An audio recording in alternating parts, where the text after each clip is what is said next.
અને ડોહી ધ્રુસકે રડ્યા કે આ દીકરાને મારી માટે સમય નથી. कागल आंधली मानो कागल आंधली मानो कागल. वो तब मुंबई जाते थे, दिल्ली जाते थे, ये परदेश था. आजकल अमेरिका जाना मुंबई जाने जैसा ही हो गया, यूरोप जाना. तो बच्चा फिर उसका लेटर आया कि नहीं निकल पाऊंगा. फिर माँ है बड़ी तड़पी, थोड़ी बीमार हो गई. फिर से किसी को बुलाया और खत लिखवाया बेटे को कि मां बहुत बीमार है और बेटे आ जाओ, मां देखना चाहती है तुम्हारा मुंह, बहू को मिलना चाहती है, बच्चों को देखा नहीं. फिर खत का जवाब खत से आया. महीना तो निकल जाता है उसमें कि मैं समझ रहा हूं लेकिन निकल नहीं पाऊंगा, यहां से निकलना मुश्किल है, इत्यादि इत्यादि. और मणियो डरावे એટલો હારો છોકરો, મણિયો ડરાવે, ઋણ ચૂકવે મા બાપનું. એને ભણાવ્યો ને, ખેતર વેચી, ખોરડા વેચી, ડોક્ટર કર્યો, ઋણ ચૂકવે. માને કંઈ તકલીફ ન પડવી જોઈએ, पैसा मोकले. और 5-6 महीने बीत गए. अब वो बुढ़िया मां से रहा नहीं गया, फिर से किसी को बुलाया और खत लिखवाया.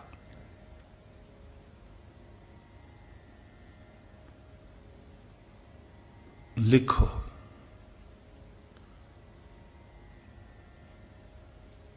कि तुम्हारी मां मर गई और यहां आकर के क्रिया कर जाओ. शायद मेरी मौत की बात सुन करके आवे. तो ત્યાંથી ટ્રંકોલ આવ્યો. પછી ટ્રંકોલ અને છોકરાએ કેવડાયો કે માનું શરીર શાંત થઈ ગયું. બહુ આઘાત લાગ્યો. આટલી બધી બીમાર હશે ખબર નહીં, પણ કાકા હું નીકળી તો હકું એમ નથી, અને પૈસા હું ટ્રાન્સફર કરું છું, લાખ રૂપિયા. માની ક્રિયા કરજો સારી રીતે, અને બને તો તમે લોકો જઈને ત્યાં ગંગામાં અસ્થિ પધરાવી આવજો. એ કાગળ આવ્યો ને, તો ટપાલી કાગળ લઈને આવ્યો. ડોશીમાએ કીધું વાંચો ભાઈ. વાંચ્યો ટપાલીએ, આવું બધું લખ્યું હતું. અને ડોહી ધ્રુસકે રડ્યા કે આ દીકરાને મારી માટે સમય નથી. મોટું સારું મકાન છે, પૈસા મોકલ્યા કરે છે, ત્યાંથી ધ્યાન રાખે છે, એનો કોઈ વાંધો નથી, પણ કોઈ લાગણી જેવું નામ નહીં. હું મરી ગઈ છું એની એને કઈ ફરક નથી પડતો, તોય નથી આવતો. કાગળ પાછો આપ્યો ટપાલીએ. ઓશરી પાસે થાંભલીનો ટેકો લઈને ટપાલી બેઠો અને રડતી ને આંસુ લૂછતી ડોશીમાને કહ્યું, ગોમતીમાં એક વાત કહું,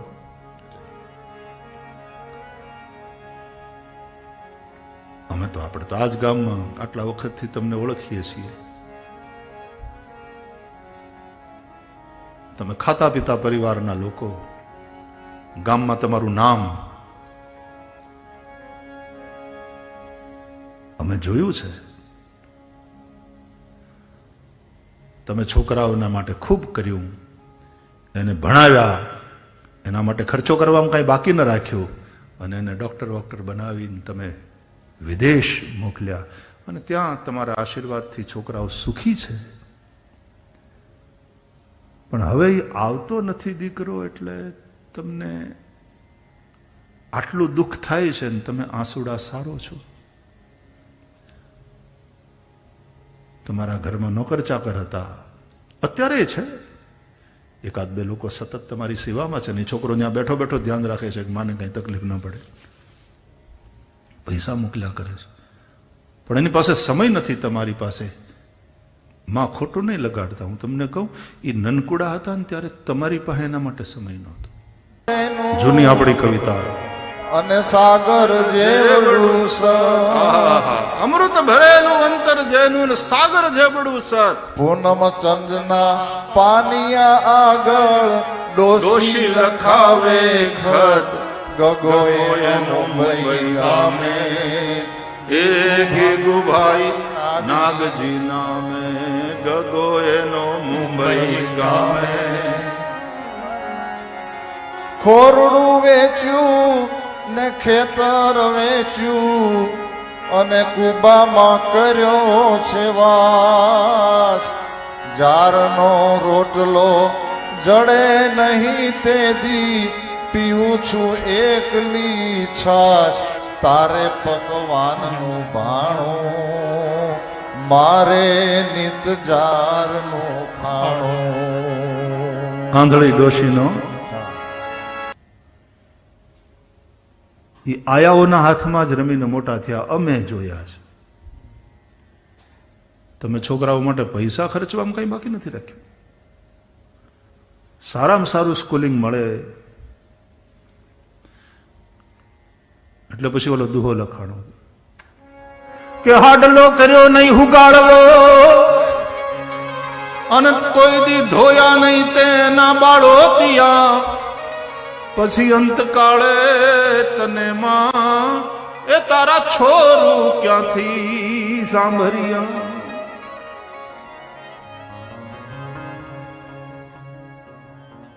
बच्चों के लिए माँ बाप के पास समय नहीं है तो फिर उस उम्र में बच्चों के पास माँ बाप के लिए समय कहां होगा. લાગણીના જે સંબંધો હતા, સંબંધો રહ્યા, સંબંધ છે માગણીના, લાગણીના ઘટતા જાય. 1 से 5 वर्ष बच्चों को प्यार दो, समय दो, दोनों मां बाप. 6 से 10 में उसको डिसिप्लिन दो, अनुशासन सिखाओ.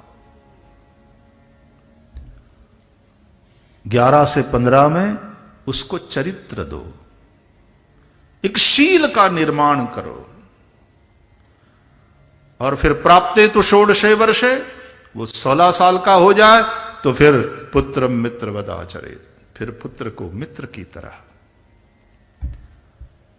फिर आदेश वादेश मत करो, बड़े लड़कों को फिर उस तरह से आदेश नहीं, उसके साथ संवाद मित्रवत. बेटे ऐसा करोगे तो ठीक रहेगा, ऐसा मुझे लगता है. પછી એ છોકરાઓના ઉપર તમે દબાણ કરવા જાઓ, એ ક્યાં જાય, ગલત વાત. અને પછી મોટી ઉંમરે એ બગડે ને ત્યારે તમે જાગો તો બહુ મોડું થઈ જાય. ને પછી જો એના ઉપર પાછો ડિસિપ્લિનમાં લાવવાની કોશિશ કરશો તો પાકે ઘડે પછી કાંઠા નહીં ચડે. जिस समय में जो करना चाहिए वो करना चाहिए.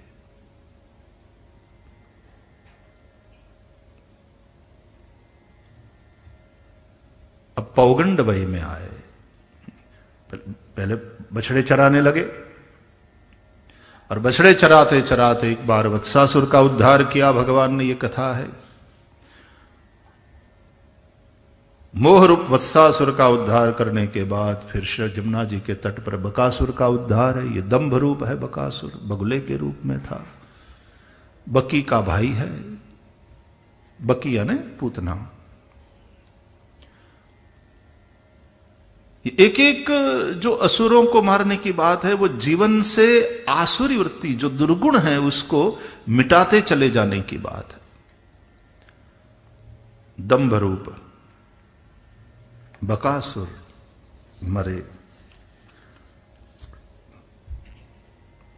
अब एक देखो, धीरे धीरे धीरे पहले बछड़ों को चराना और फिर गाय चराना, गाय गोचारण लीला. और देखो भाई, गाय तो है, गाय है तो चरने तो जाएगी, चरेगी. तो गो मतलब गाय, गो मतलब इंद्रियां. वो चरने तो जाएगी। सुबह उठते ही आंख खुलती है और चरने जाती है। आंख रूपी गाय का चारा क्या है? रूप। आंख देखना चाहती।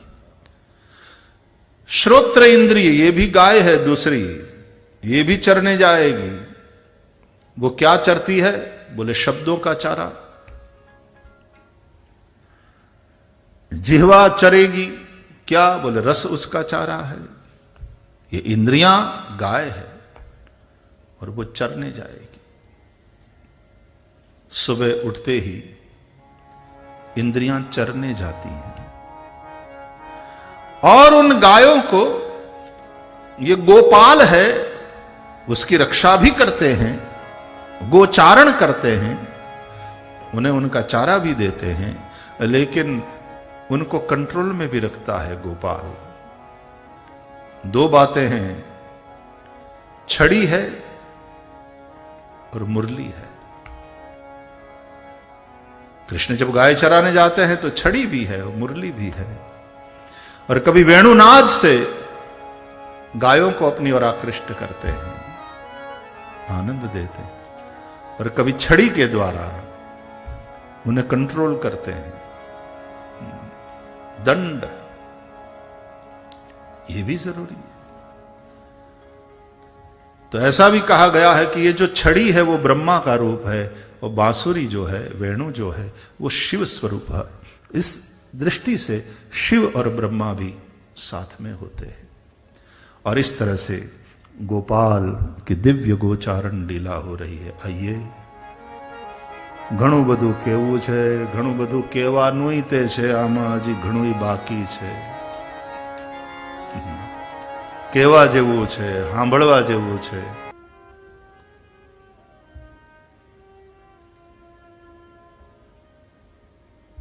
तो कथा की ये महिमा है। बिना अन्न जल के रह सकते हो थोड़े दिन, और वो रहना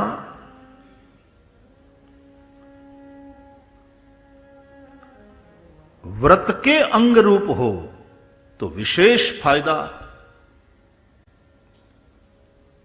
तन को और मन को, दोनों को। लेकिन कथा के लिए तो कोई व्रत ले भी तो रोज सुनूंगा, ये वाला व्रत।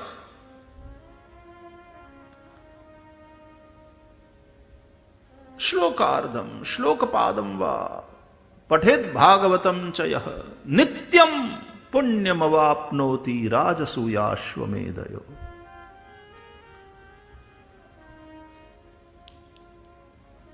यहां तो नित्य कथा का सेवन करेंगे, ये वाला व्रत होना चाहिए।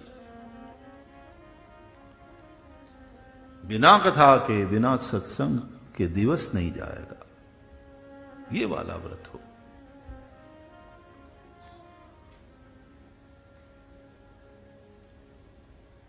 इसलिए संसार के सभी सुखों से बढ़कर, अरे स्वर्ग के सुखों से बढ़कर, और क्या कहे मोक्ष के सुख से भी बढ़कर के सत्संग है। तात स्वर्ग अपवर्ग सुख धैर्य तुला एक अंग, तूलन ताही सकल मिली जो सुख लव सत्संग। एक बड़ी प्राचीन कथा है, शायद आप लोगों ने सुना होगा। एक बार वशिष्ठ और विश्वामित्र के बीच में विवाद हुआ। विश्वामित्र जी ने तप के बल को श्रेष्ठ बताया, और तप की महिमा है ये शास्त्रों में। भगवान भी कहते हैं तपो में हृदयम ब्रह्मन, तप मेरा हृदय। तुलसीदास जी ने भी रामचरितमानस में कि तप के बल से विधाता सृष्टि निर्माता है। तप बल विष्णु सकल जग त्राता। तप के ही बल से विष्णु त्राता है, पालक है, रक्षक है।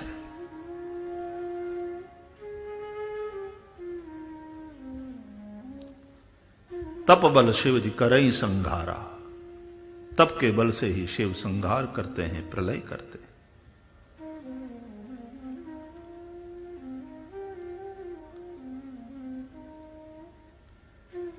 तप आधार सब सृष्टि भवानी। तो हमारे ग्रंथों में तप की बड़ी महिमा है, उसमें कोई दो राय नहीं। और विश्वामित्र जी तो जो कुछ बने हैं तप के चलते बने हैं।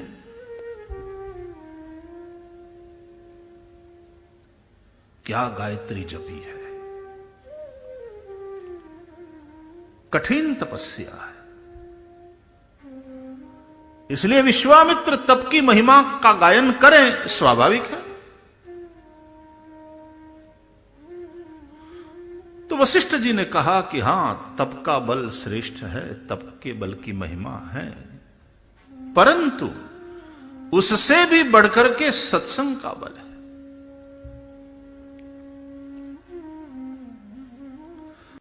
ठन गई। समाज में कभी कभी ऐसे वरिष्ठ लोग होते हैं कि उनके बीच में ठन जाती है। उन लोगों का विरोध भी एक गरिमापूर्ण होता है, लेकिन ठन जाती है, ठन गई। और वशिष्ठ और विश्वामित्र का तो 36 का आंकड़ा है। इसका एक अर्थ आप यह भी कर सकते हो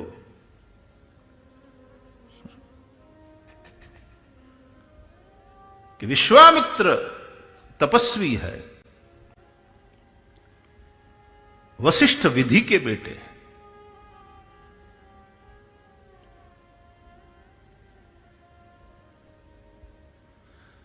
विधि का एक अर्थ भाग्य भी होता है। जो विधि में लिखा होगा सो होगा, या जो विधि ने लिखा होगा सो होगा। विधि ब्रह्मा।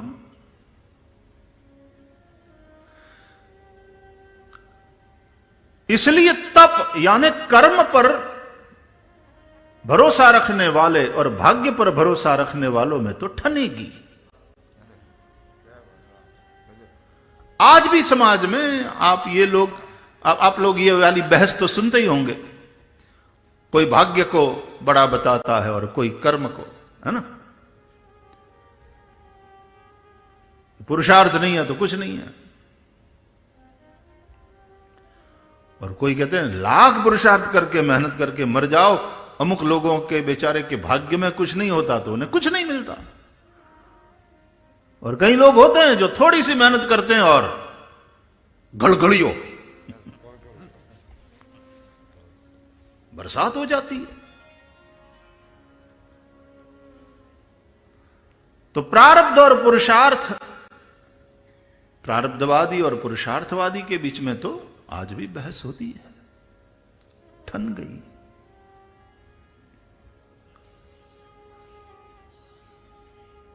और फिर कभी कभी हमको ये होने लगता है कि हम जो भी बोलते हैं उसका ये विरोध करते हैं। और देखो, संसद में मल्टी पार्टी सिस्टम हो कंट्री में, या केवल 2 पार्टी वाली सिस्टम हो,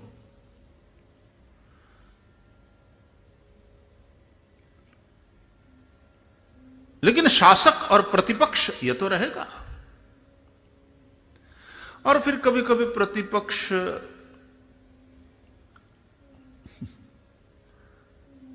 ये समझ लेता है कि विरोध करना ही हमारा कर्तव्य है। अब हर चीज में विरोध करना, तुम विरोध पक्ष हो, विरोध करना यह तुम्हारा काम है।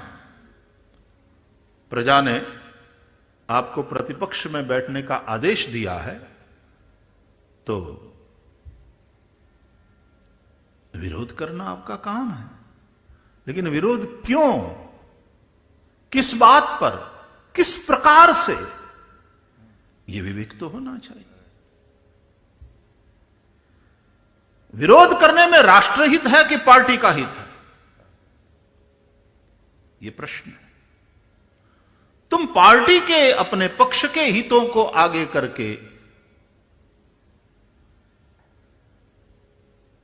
केवल उसी को आगे करके विरोध करो, तो यह भी राष्ट्र के प्रति नाइंसाफी है। राष्ट्र के हित में यह चीज नहीं है ऐसा लगे और तब विरोध करना तुम्हारा कर्तव्य बन जाता है। और तब किस प्रकार से विरोध? स्पीकर के माइक को थोड़ी न तोड़ देना चाहिए, वहां थोड़ी न धंस जाना चाहिए।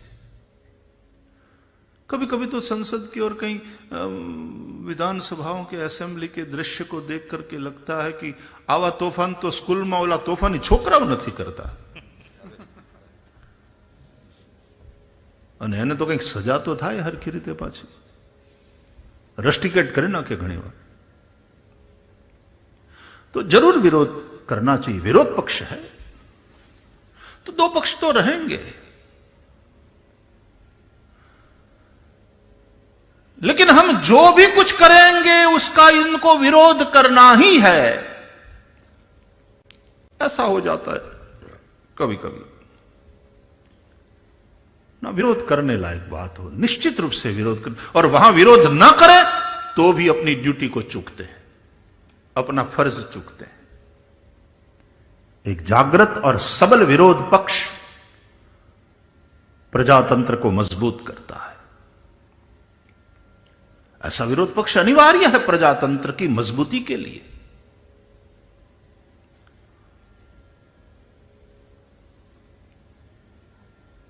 तो विश्वामित्र के ये लगा कि भाई हम जो कुछ कहते हैं इसका इनको विरोध ही करना है बस।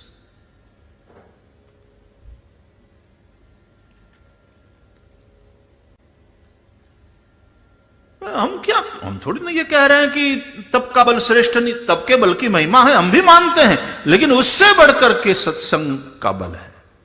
वशिष्ठ जी का निवेदन ठन गई, बात बढ़ गई।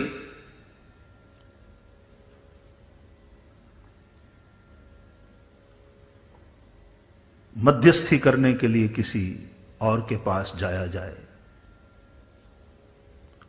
यह निश्चय निर्णय हुआ। अब जिसके पास जाया जाए वो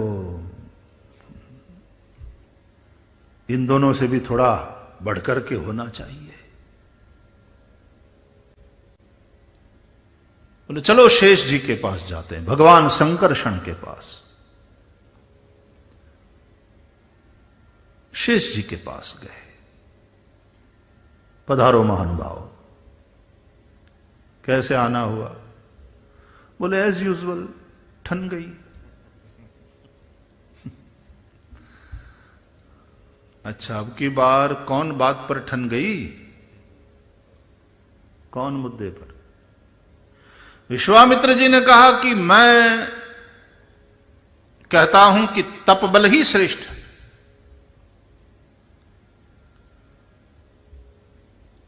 तप के बल से ही सब चल रहा है।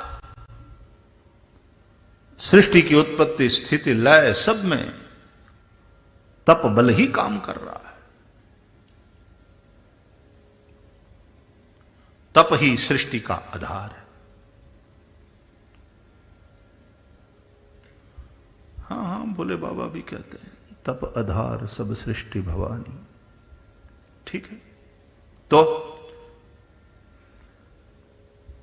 बोले वशिष्ठ जी कह रहे हैं कि नहीं, सत्संग का बल श्रेष्ठ है।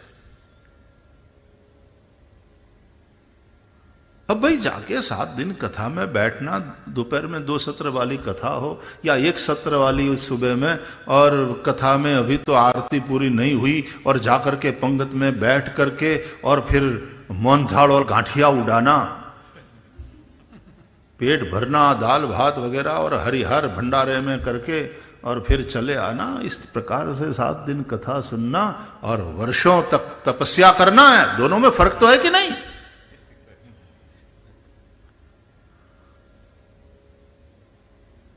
महाराज माफ करना, कभी कभी तो वहां कथा में जाकर के लोग सो भी जाते हैं, नींद आ जाती, जबकि तपस्या में तो बड़ी सावधानी बरतनी पड़ती। तपस्या में थोड़ा सा संयम चुके तुम, और जैसे पात्र में छिद्र हो गया, जितना भरा है सब बह जाएगा, खाली हो जाएगा पात्र। तो तपस्वी बहुत बड़ी चीज होती है भाई।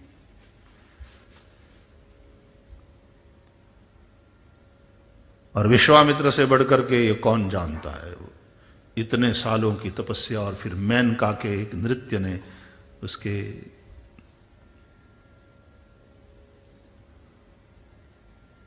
कितनी कठिन तपस्या करना पड़ता है भाई। कथा सुनना सरल है कि क्रिकेट टीम में कैप्टनशिप करना सरल है? पूछो हमारी क्रिकेट टीम के कैप्टन को, कितना फिट रहना पड़ता है, चुस्त दुरुस्त बनाए रखना पड़ता है, एकदम तनाव में भी खेलना पड़ता है और विजय की ओर बढ़ना होता है। और कथा में तो सुनते सुनते सो भी गए तो कोई दूसरे दिन पेपर में नहीं आने वाला, न्यूज़पेपर में कि छगन हुई गयो तो कथा सांभळवा गयो ने। खुतेला छगनना फोटा पेपर में छपाय एटलू आ घटनाનું महत्व हजी वर्तमान पत्रोए स्वीकार्યું નથી।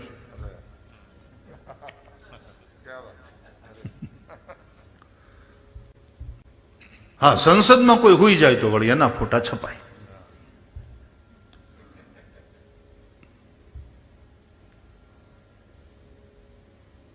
छगनो कथा में गयो के नहीं गयो, के सांभळे छे के हूतो छे, के आरती में हजी रोकाणो छे, के जईने मोहनथाळ ने गांठिया उडाववा मांड्यो छे, एने कोई वर्तमान पत्र ने हूँ कहीं पड़ी, तमे जानो, तमारी लहर, तमारी मर्जी। लेकिन क्रिकेट में तो आपकी परफॉर्मेंस थोड़ी सी भी कमजोर हुई, और क्रिकेट में क्या, वो अन्य खेलों में भी, और आप मीडिया में,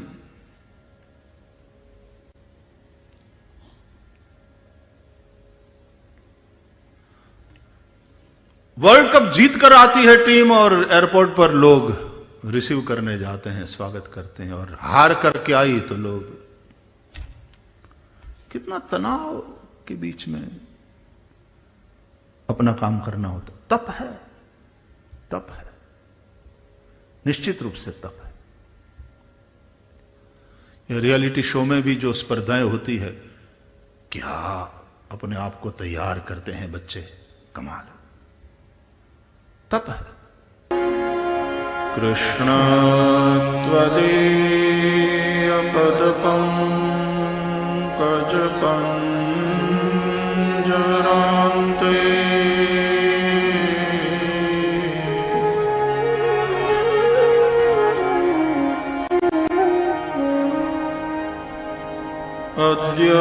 अद्यैव मे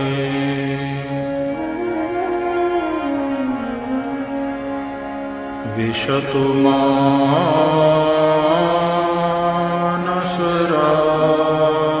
मानसराजहंस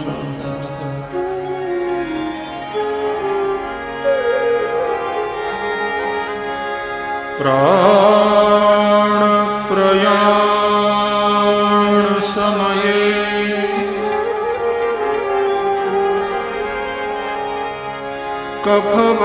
कफवात पित्तये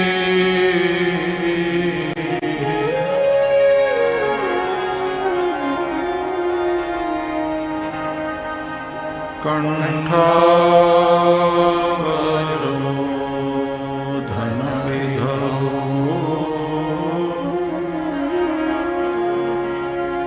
स्मरणं कुतस्ते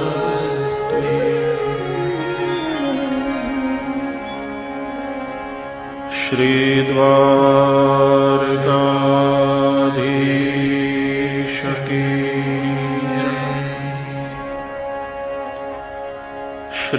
बालकृष्ण लाल की जय।